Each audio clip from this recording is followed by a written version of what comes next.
What is going on, guys? Welcome back to the Good Labs channel. Today's video, we're going to be answering your comments, and we get a lot of them, but we're not always able to make videos, so it's nice to come on here and just kind of cover all the different questions that I see on the Labs videos. We have 9 comments that we are going to dive into today. Let's go.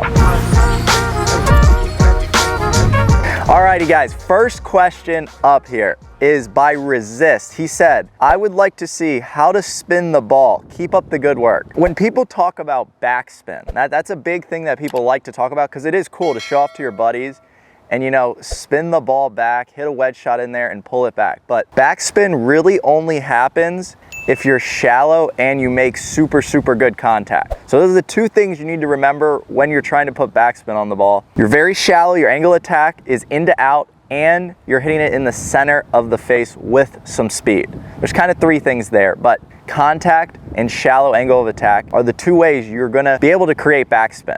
I don't think we're gonna make a whole video on just backspin because it's something that will naturally happen as you get better with your golf game, with everything. You will create backspin just by hitting solid iron shots. I wanna say backspin is not necessarily something that's great. A lot of good players, they try and roll it out. They don't always want a ton of backspin. They actually try and control their spin. So it's not the best thing, but it is really cool to look at when you can pull it off right. Second question, it's by Jim England. He said, Grant is only out there really focused on the grip, which is why his videos are so helpful.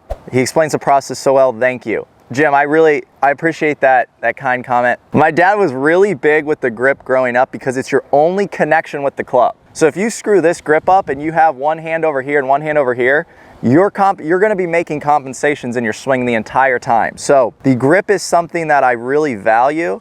And if you guys go back to around the first or second Good Labs video, it was on the grip. And if any of you guys still have questions out there about how to grip the club, go ahead and check that out. To me, it's the most important part. Once you have a good grip, that's like your foundation. You build from there, and your golf swing will naturally be put into good positions with a good grip. So all of you out there that are really struggling with slices and hooks and all this stuff, I'm telling you, if you have a good grip, that is step 1 to cure all the face issues that you're either rolling the face over or it's wide open. Just remember that, but I appreciate that comment, Jim. On to the next one. Grant, can you do a lesson on releasing the club through impact? I can do it most of the time by forcing it, but sometimes the slice can creep in even when I feel like I'm turning my hands over. Releasing the club, that's gonna go right back to the previous comment about the grip. Releasing the club, it happens naturally. It's something that I don't want you guys out there going like this and flipping your hands. That's not what I want. I don't want any of that. I want your body to rotate, but your hands and your forearms will naturally somewhat turn over if your grip is correct. It will be able to naturally release. If you have the grip up in the palm here, you're never gonna be able to turn your hand over. But if it's down in the fingers, you'll naturally be able to turn your hands over. So a question like that, when you're trying to force your hands, I would not force your hands to release. I would just focus on getting your grip correct and then naturally rotating and turning through the ball, working on all the fundamentals we cover in the labs, which are pivots, backswing, everything we've covered. Work on that, and the releasing of the club will naturally happen. If you come from the inside, you'll be good. Next question.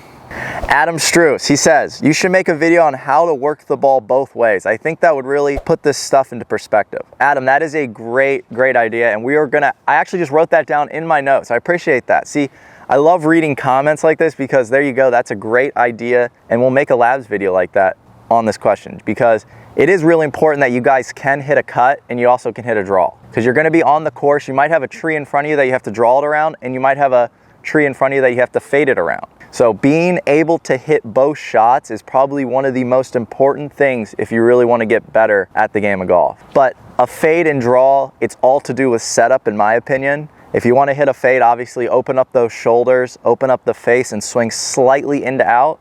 If you want to hit the draw, close off the body slightly, close the face and swing into out. That's kind of my way of hitting a draw and a fade. It's more of an old-fashioned way, but it is a way that will make it happen and you guys can count on it. All right guys, next question. This is a good one. I like this comment. Can you do a video going over the best way to read greens? So we will have a video coming out very shortly on how to read greens, and we're probably gonna do a putting video with Steve because many of you guys do know Steve is a great putter and he's making everything for Team Twigs, but we are gonna do a video on reading greens, and reading greens is something for you out there, for all of you out there that are new to the game, reading greens takes time.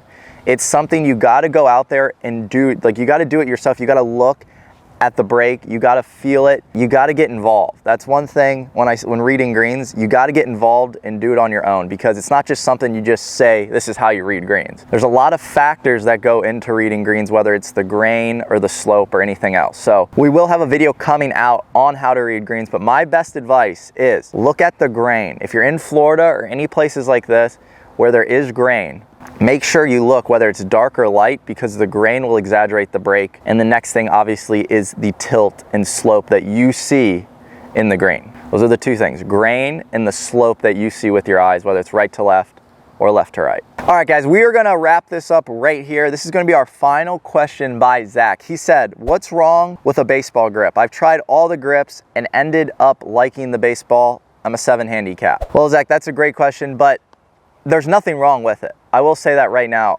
There is nothing wrong with a baseball grip. But if you look at all the touring pros in the world, there are probably only 2 on tour right now that use a baseball grip. One that I can think of is Scott Piercy.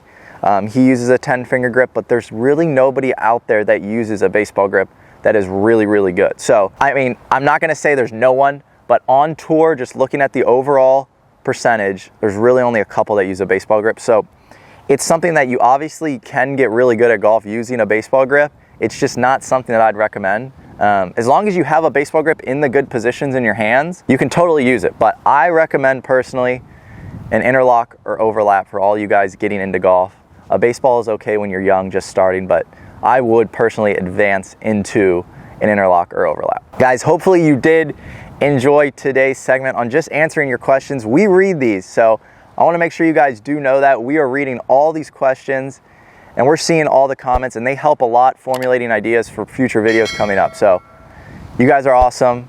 Appreciate every single one of you. If you guys are enjoying these labs videos, hit that like button. Until next time, peace out.